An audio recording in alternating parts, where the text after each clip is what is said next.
You start with it. Yeah. Okay, guys. Today, hi guys, it's Marshal Malik, and today we have Haider Malik, my son, my prodigy. So is that right? Prodigy. Instructor, whatever you want to call it nowadays. Marshal, he's the third generation in our family. We started. My dad started teaching back in the '60s when he came, and then both my brothers are drive instructors, and then I became a drive instructor, and also now my son has come into the next bit.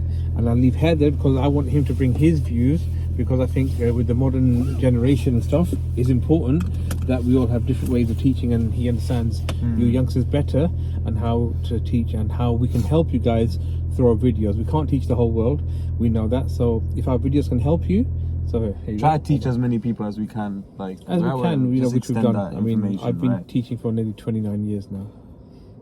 I've been teaching for at least like a year and a half now, 2 years. Okay. And the beginning part of your driving, either being the cockpit drill or actually moving off, I find that a lot of my students typically forget the chronological order that you have to do it in. Right. So a lot of people just do like mirrors and then get into the gear and then do the blind spot checks.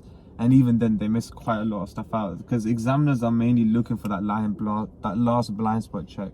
If you don't do that last blind spot check, a lot of people do get caught out, because once, as you guys know, once the examiner gets involved, test is cut from there on. Yeah, they might smile at you, they might give you great conversation during your test and everything, but it's not going to mean anything towards your conclusion. That's now we're going to start off with this video is mainly going to be about moving off.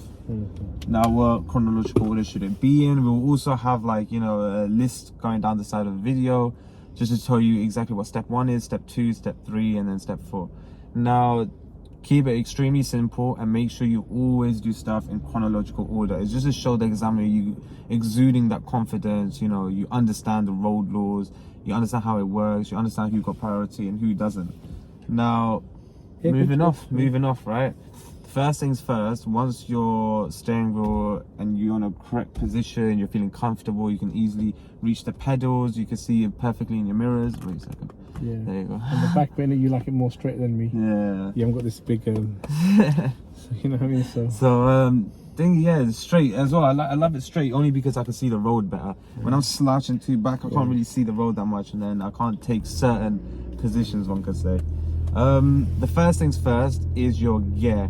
Now, today we're using Corolla automatic, so only thing we have to do to put it in gear is push your brake down, move it down. For us, it's just moving it down, simple down for gear. We'll put that in the video as well.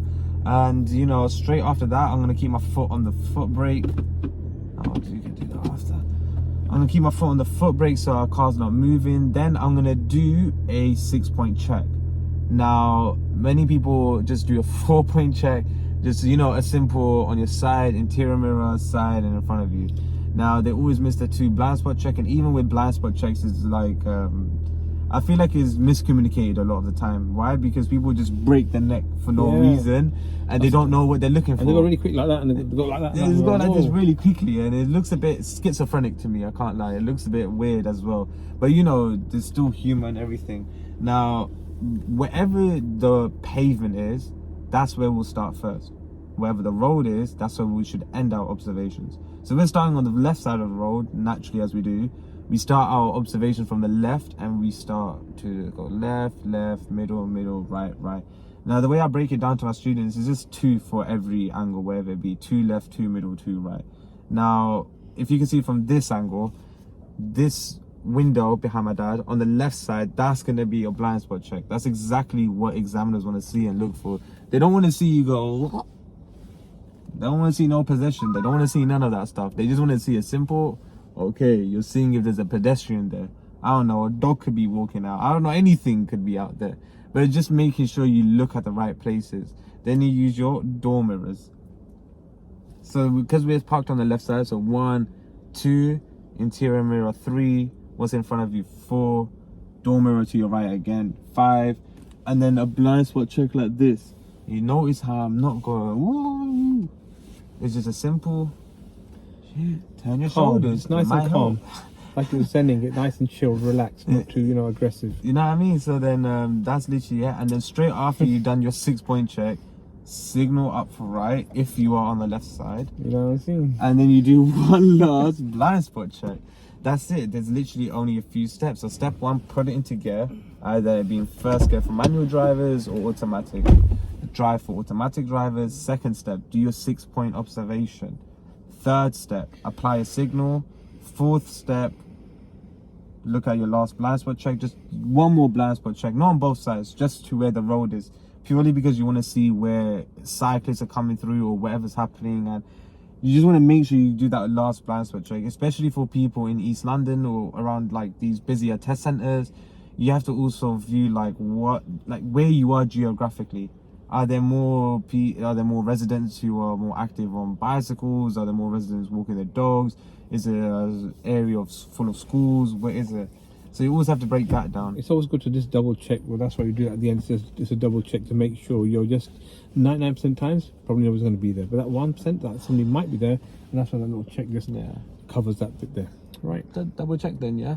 So that's all it is. Put it into drive.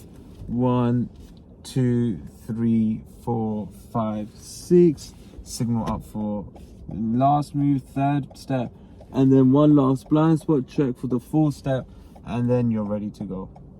And that's how you move off. Thank you guys. And also, if you want to, as you're moving off, you can just do another shoulder check again. Even if you do 3 checks, it's no big deal. Just don't look schizophrenic when that's doing right. it. Just nice and calmly, but looking in the mirror. The mirrors are nicely set there, and then just a nice shoulder check as you're pulling away again. It's always better to be safe than sorry. Yeah. Basically. Is there anything else you want to add to it? That's it. So we can stop that. Yeah. And thanks, guys. I hope this video helped you guys. Do like, share, and Subscribe to the channel.